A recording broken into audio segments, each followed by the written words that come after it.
Assalamualaikum warahmatullahi wabarakatuh. Perkenalkan, nama saya Nurul Asifah Siregar dari Program Studi Manajemen Bisnis kelas 1A. Pada kesempatan kali ini saya ingin menyampaikan tentang saling ketergantungan dan keuntungan dari perdagangan, bagian 3. Mari kita bayangkan kehidupan kita sehari-hari. Begitu bangun tidur, kita akan langsung menikmati sarapan. Saling ketergantungan dan perdagangan. Anda bangun untuk jam alarm dibuat di Korea. Anda menuangkan sendiri jus jeruk yang terbuat dari jeruk yang ditanam di Florida. Anda mengenakan beberapa pakaian yang terbuat dari kapas yang ditanam di Georgia dan dijahit di pabrik-pabrik Thailand. Anda menonton siaran berita pagi di New York di TV buatan Jepang. Anda berkendara ke kelas dengan mobil yang terbuat dari suku cadang yang diproduksi di setengah lusin negara berbeda. Setiap harinya, hidup kita sesungguhnya banyak bergantung pada orang lain di seluruh dunia.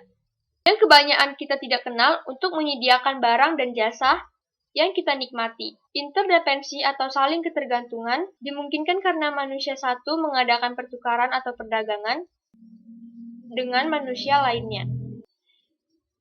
Ingat, ekonomi adalah studi tentang bagaimana masyarakat memproduksi dan mendistribusikan barang dalam upaya untuk memenuhi keinginan dan kebutuhan anggotanya. Semua orang yang telah berjasa menyediakan barang dan jasa yang menjadi kebutuhan kita, itu tidak dilakukan karena kebaikan hati atau ingin menyejahterakan kita, melainkan untuk memenuhi kebutuhan mereka sendiri. Demikian juga mereka yang bekerja di lembaga-lembaga pemerintahan, yang secara langsung maupun tidak langsung mengarahkan mereka untuk memproduksi sesuatu dan menyediakannya untuk Anda. Bagaimana kita memuaskan keinginan dan kebutuhan kita dalam ekonomi global? Yang pertama, kita bisa mandiri secara ekonomi, yaitu kemampuan memenuhi kebutuhan barang dan jasa atas kemampuan produksi nasional. Yang kedua, kita dapat berspesialisasi yang mengarah pada saling ketergantungan ekonomi. Sebuah pengamatan umum, individu dan negara bergantung pada produksi dan pertukaran khusus sebagai cara untuk mengatasi masalah yang disebabkan oleh kelangkaan. Tapi, ini menimbulkan dua pertanyaan. Satu, mengapa saling ketergantungan menjadi norma? Dua, apa yang menentukan produksi dan perdagangan? Saling ketergantungan terjadi karena orang menjadi lebih baik ketika mereka berspesialisasi dan berdagang dengan orang lain. Pola produksi dan perdagangan didasarkan pada perbedaan biaya peluang. Sebuah perumpamaan untuk ekonomi modern. Membayangkan hanya dua barang, kentang dan daging, dan hanya dua orang, seorang petani kentang dan seorang peternak sapi. Apa yang harus dihasilkan masing-masing?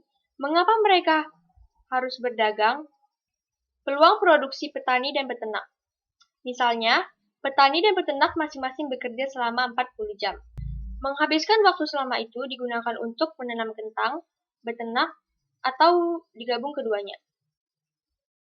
Tabel ini dijelaskan tentang petani bisa menghasilkan 1 kg kentang dalam kurun waktu sekitar 10 jam dan bisa menghasilkan 1 kg daging dalam kurun waktu 20 jam.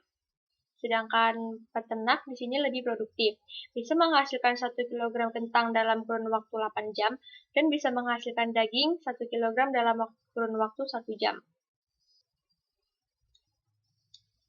Kolom terakhir menunjukkan jumlah yang diproduksi oleh peternak dan petani dalam menanam kentang dan beternak.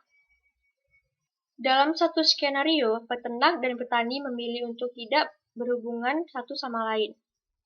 Namun, dalam 1 bulan, peternak hanya menikmati daging panggang, daging rebus, dan lain-lain. Hingga akhirnya, dia berpikir kalau hidup seperti itu tidak bisa terus dilanjutkan.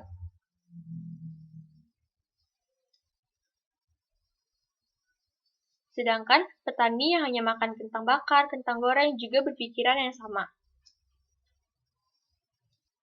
Dengan demikian, perdagangan harus dinikmati oleh keduanya dengan bervariasi. Masing-masing bisa menikmati daging bakar dengan kentang rebus. Tanpa adanya perdagangan, keuntungan ekonomi akan berkurang. Petani dan peternak berspesialisasi dan berdagang. Masing-masing akan lebih baik jika mereka berspesialisasi dalam memproduksi produk yang lebih cocok untuk mereka hasilkan dan kemudian berdagang dengan satu sama lain. Contohnya seperti petani menghasilkan kentang, peternak harus menghasilkan daging. Prinsip dari keunggulan komparatif. Selisih biaya produksi menentukan hal-hal berikut. Yang pertama, siapa yang harus menghasilkan apa? Yang kedua, berapa banyak yang harus diperdagangkan untuk setiap produk? Siapa yang dapat memproduksi kentang dengan biaya lebih rendah, petani atau peternak?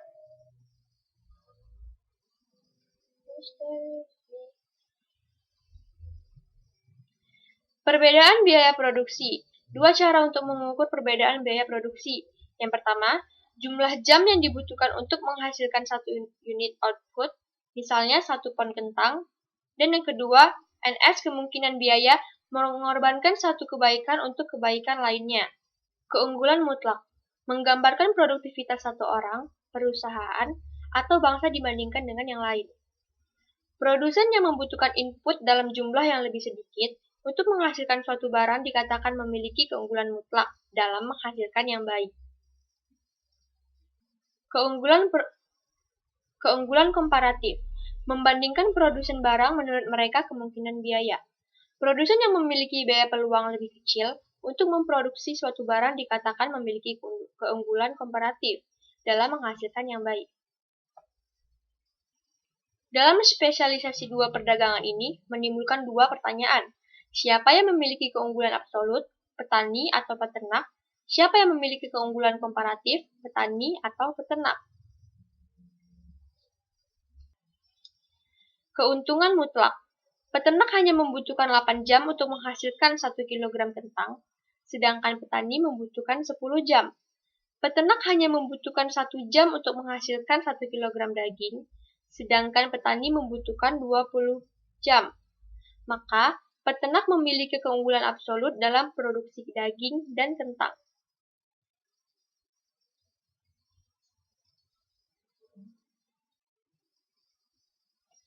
Biaya peluang daging dan kentang. Peternak hanya membutuhkan 8 jam untuk menghasilkan 1 kg kentang, sedangkan petani membutuhkan waktu 10 jam. Peternak hanya membutuhkan 1 jam untuk menghasilkan 1 kg daging, sedangkan petani membutuhkan waktu 20 jam.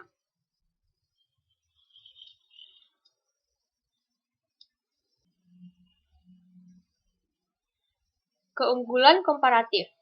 Opportunity cost peternak dari 1 kg kentang adalah 8 kg daging, sedangkan biaya peluang petani dari 1 kg kentang adalah setengah kilogram daging.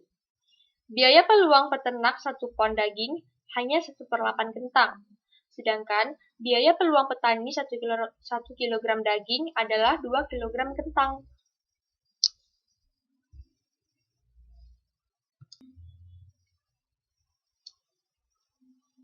Keunggulan komparatif. Jadi, peternak memiliki keunggulan komparatif dalam produksi daging, tetapi petani memiliki keunggulan komparatif dalam produksi kentang. Prinsip dari keunggulan komparatif. Keunggulan komparatif dan perbedaan biaya peluang adalah dasar untuk produksi dan perdagangan khusus. Setiap kali pihak perdagangan potensial memiliki perbedaan dalam biaya peluang, mereka masing-masing dapat memperoleh manfaat dari perdagangan. Manfaat perdagangan.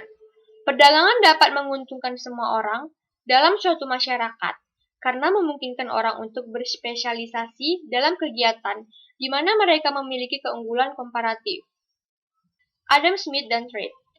Dalam bukunya tahun 1776, Penyelidikan Sifat dan Penyebab Kekayaan Bangsa, Adam Smith melakukan analisis terperinci tentang perdagangan dan saling ketergantungan ekonomi yang masih dipegang teguh oleh para ekonom hingga saat ini. David Ricardo dan Trade. Dalam bukunya tahun 1816, Prinsip Ekonomi Politik dan Perpajakan, David Ricardo mengembangkan prinsip keunggulan komparatif seperti yang kita kenal sekarang.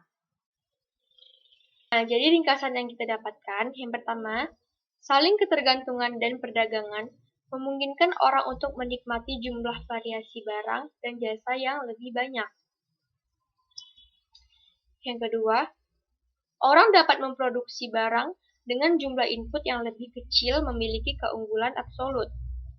Yang ketiga, orang dengan biaya peluang yang lebih kecil memiliki keunggulan komparatif. Yang keempat, keuntungan dari perdagangan didasarkan pada keunggulan komparatif, bukan keunggulan absolut.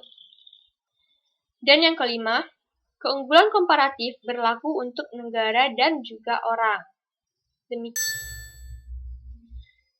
Demikianlah yang bisa saya sampaikan tentang saling ketergantungan dan keuntungan dari perdagangan. Jika banyak salah, saya memohon maaf. Terima kasih. Wassalamualaikum warahmatullahi wabarakatuh.